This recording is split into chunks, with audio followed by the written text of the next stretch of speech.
Assalamualaikum warahmatullahi wabarakatuh. Alhamdulillah, alhamdulillahilladzi ahyana ba'da ma amatana wa ilaihi nusyur. Alhamdulillah alladzi anzala as-sakinata fi qulubil mu'minin. Asyhadu an la ilaha illallah wahdahu la syarika lah, al-malikul haqqul mubin, wa asyhadu anna Muhammadan abduhu wa rasuluh shadiqul wa'dil amin.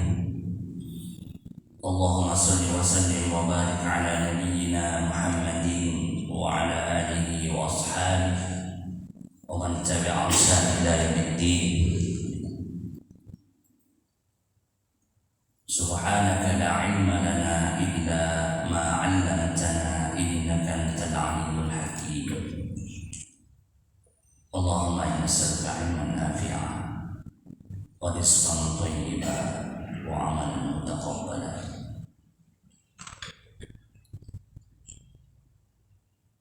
Kaum muslimin jamaah salat subuh, para tamu, para undangan Allah Subhanahu wa ta'ala.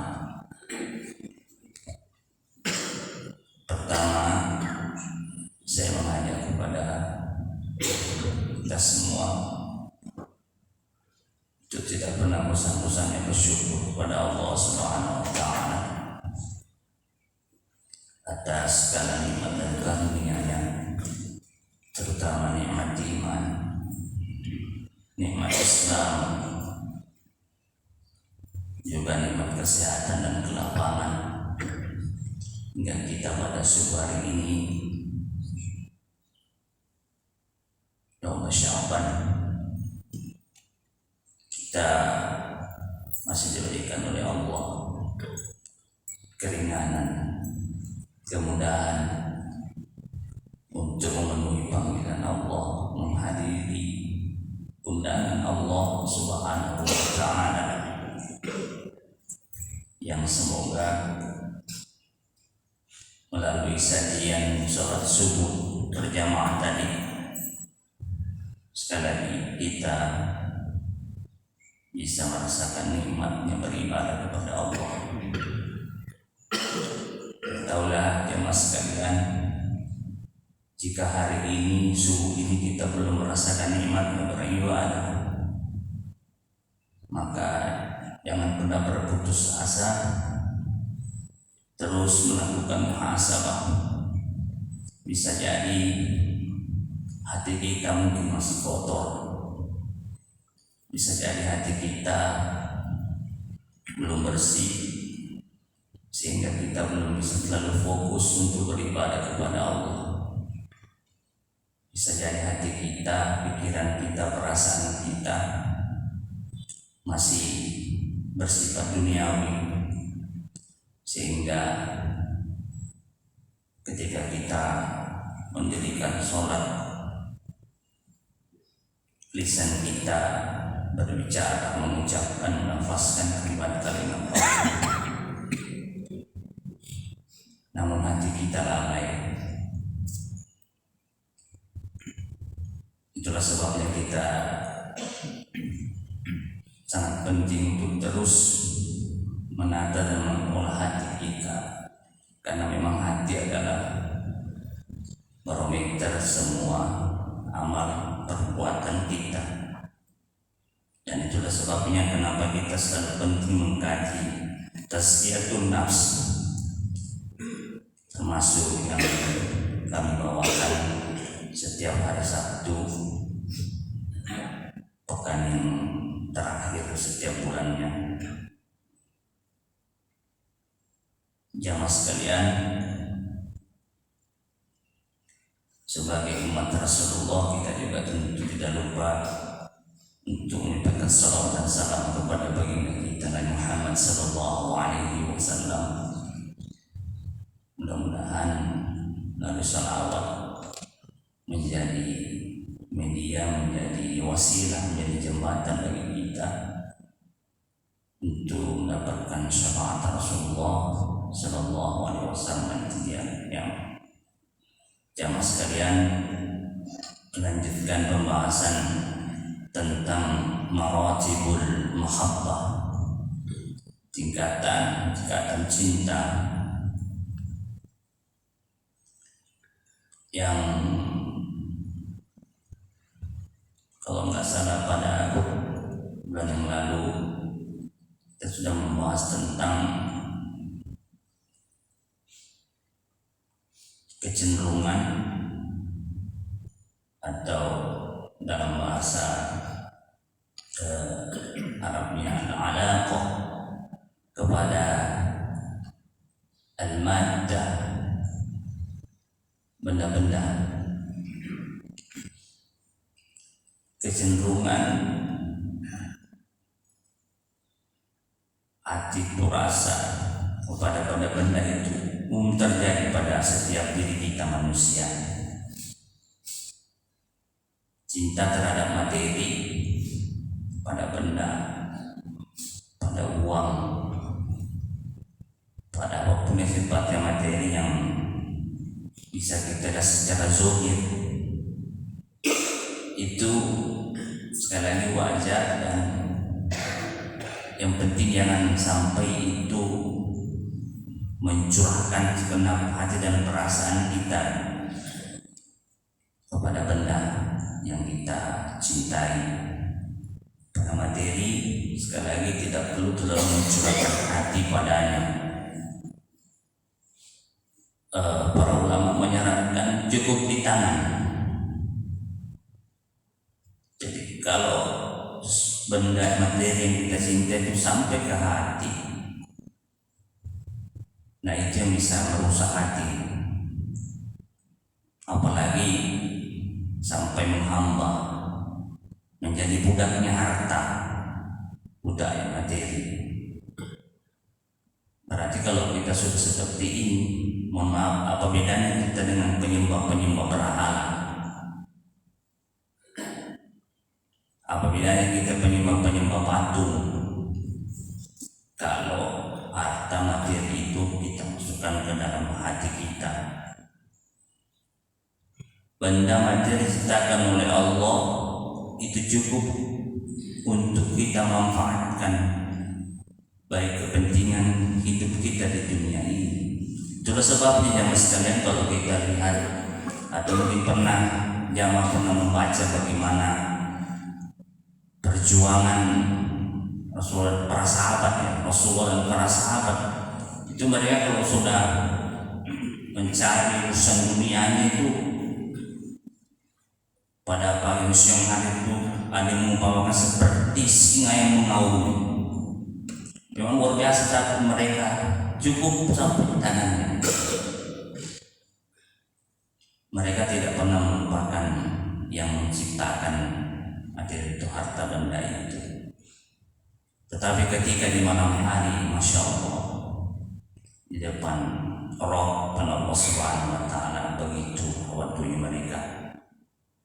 Jadi seakan-akan melupakan apa yang mereka lakukan di pagi siang hari itu. Dan ini sebagai pelajaran bagi kita. Gak apa-apa kita mencintai dunia ini, tapi sekali lagi jangan sampai mencurahkan segenap hati kita kepadanya, apalagi menghambakan diri kepada materi atau benda itu. Contoh, kita punya kendaraan roda 4, kita senang, cinta sama mobil kita, ya cukup kita rawat, kita pelihara, kita jaga, bagaimana supaya mobil itu bisa berjalan dengan lancar, dengan baik. Ada periodenya, kita ganti oli dan sebagainya, supaya bisa awet kita gunakan. Tapi kita hanya gunakan tentu untuk hal-hal yang dari Allah Subhanahu wa Ta'ala. Bagi kawan-kawan misalnya yang aktif di dunia dakwah, kendaraannya mobilnya digunakan untuk berdakwah.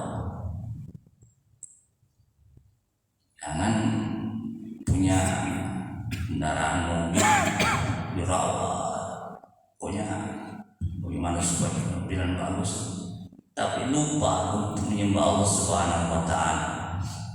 Apa apalagi digunakan untuk mengunjungi tempat-tempat maksiat. Alhamdulillah.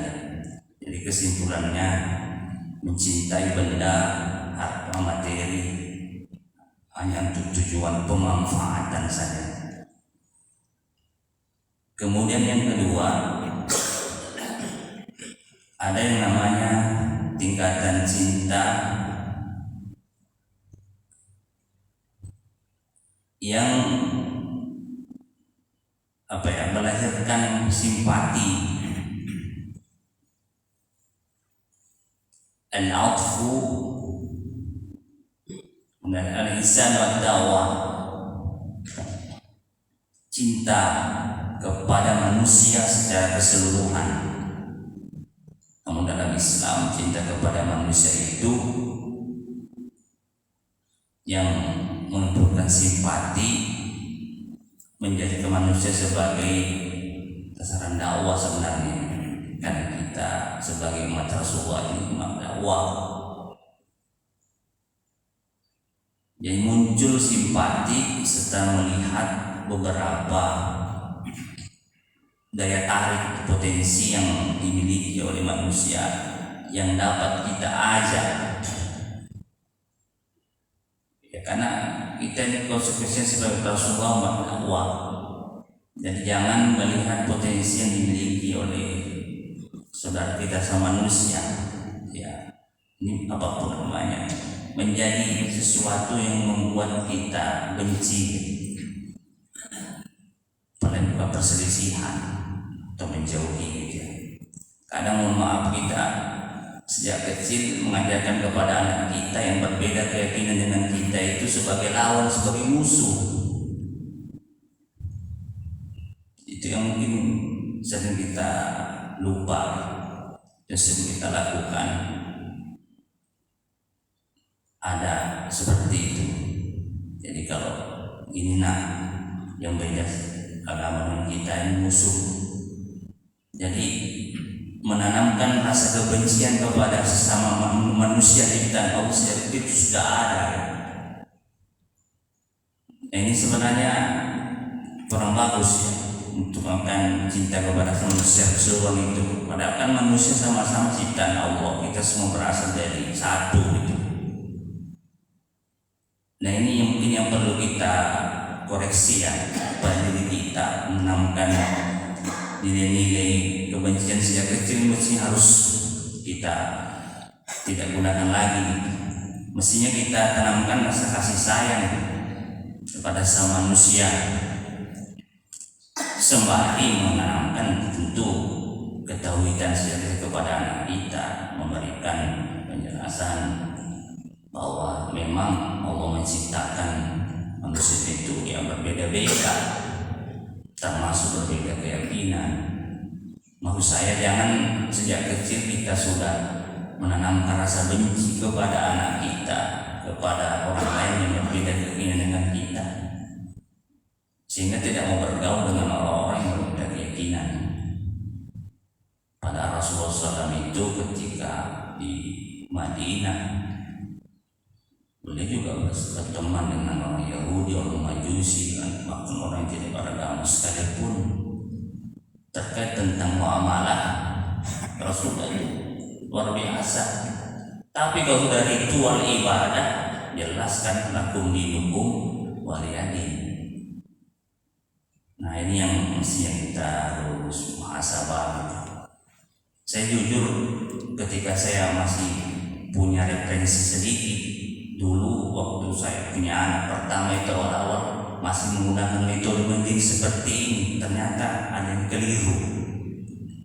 Ketika saya banyak membaca buku, wah, apakah begini Rasulullah mengajarkan mendidik anak, ternyata saya merasa saya keliru. Jadi nggak perlu ditanamkan kebencian kepada saudara kita sama manusia yang berbeda keyakinan, sehingga harus itu menjadi simpati, menjadi benci gitu ya kalau kita tanamkan itu saja.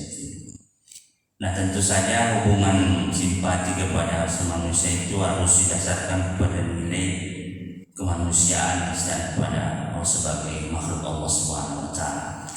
cinta yang ketiga itu lebih tinggi lagi, yaitu as-sadaqah, yang menunjukkan empati. Nah, kalau kepada manusia tadi itu masih simpati, empati ini bukan kepada al-muslim, jadi kepada saudara muslim, orang-orang yang saya kira Islam sama kita. Nah, ini nanti ujungnya itu adalah al-ukhuwah, persaudaraan.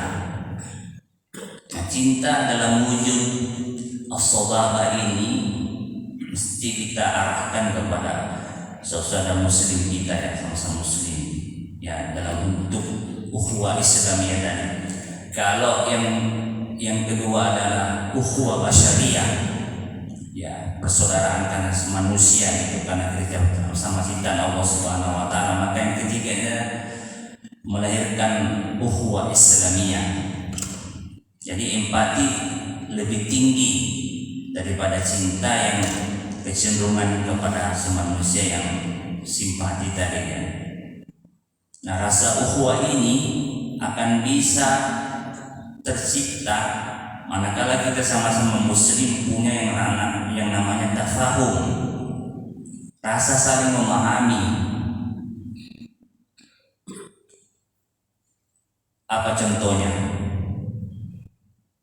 Ketika kita berbicara pemahaman, maka kita harus sepakat dalam ketidaksepakatan. Saya ulangi, ketika ini dalam bahasa namanya fikih, ya, kita mesti harus punya wawasan yang luas.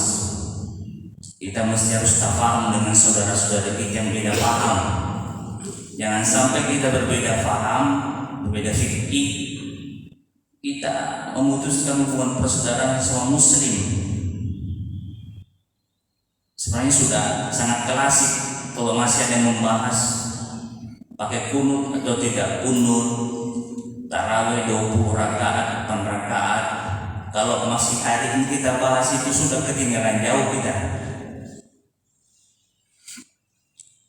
Beberapa hari yang lalu itu, mohon maaf, saya punya grup keluarga besar sampai anggotanya hampir 100 orang. Ada satu sepupu saya itu yang memposting, mohon maaf, itu mulai mungkin begitu lagi persoalan yang lama sebenarnya, mempersoalkan masalah selamatan 3 hari, 7 hari setelah kematian dan seterusnya. Bahkan sempat rame itu di grup WhatsApp itu, sampai pada menyesatkan, mengkafirkan.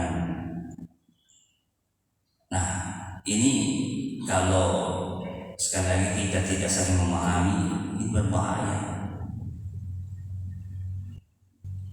Ini kadang-kadang beragama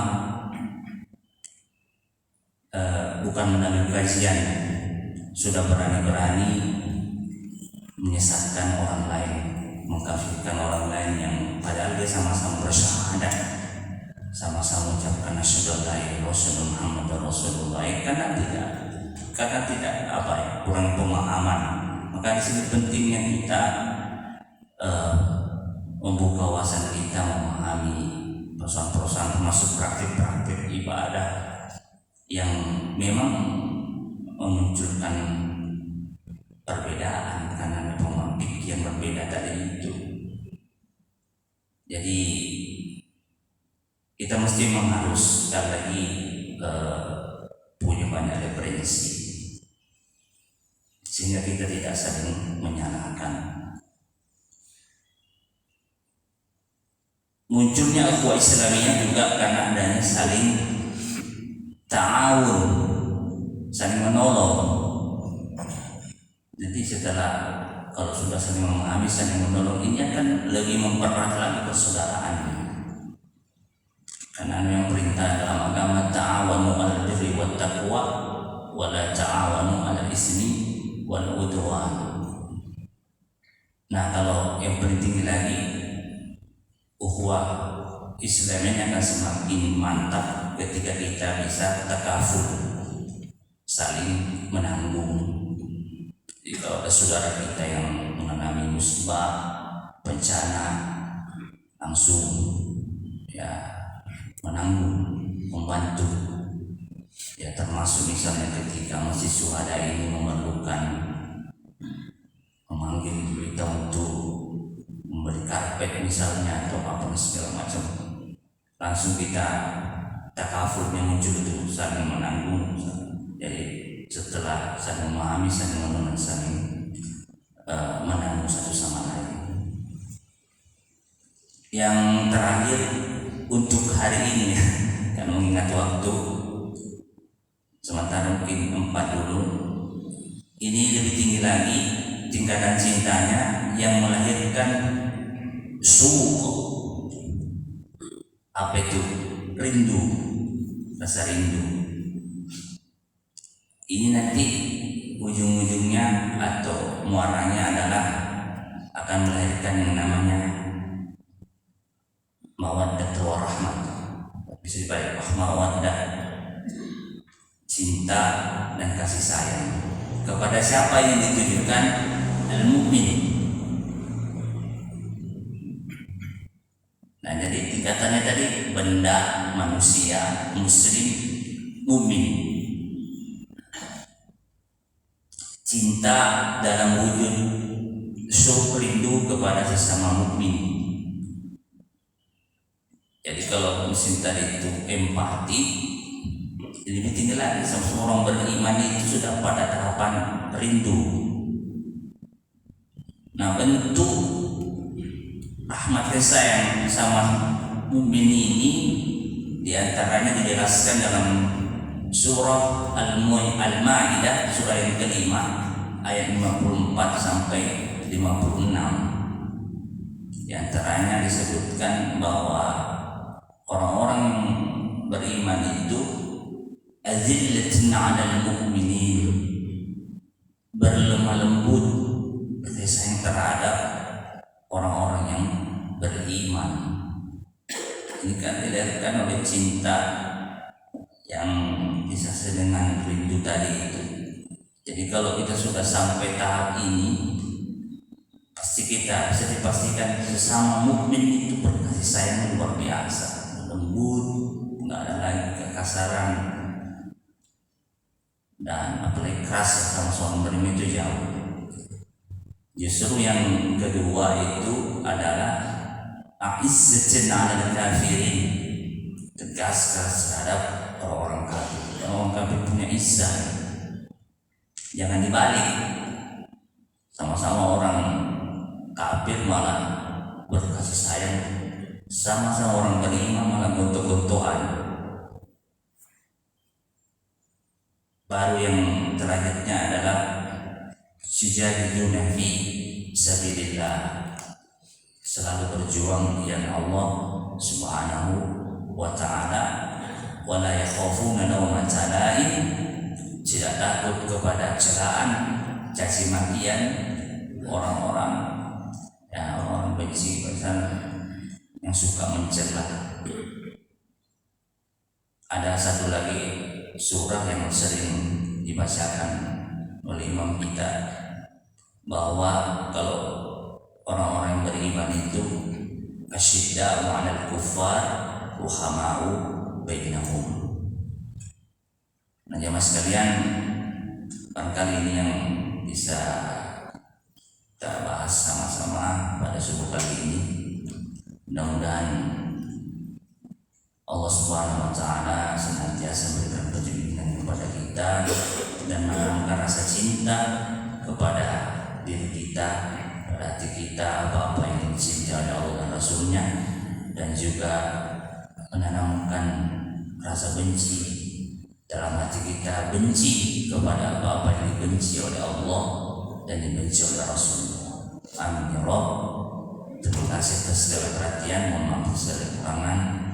Usikum wa nafsi bitaqwallah.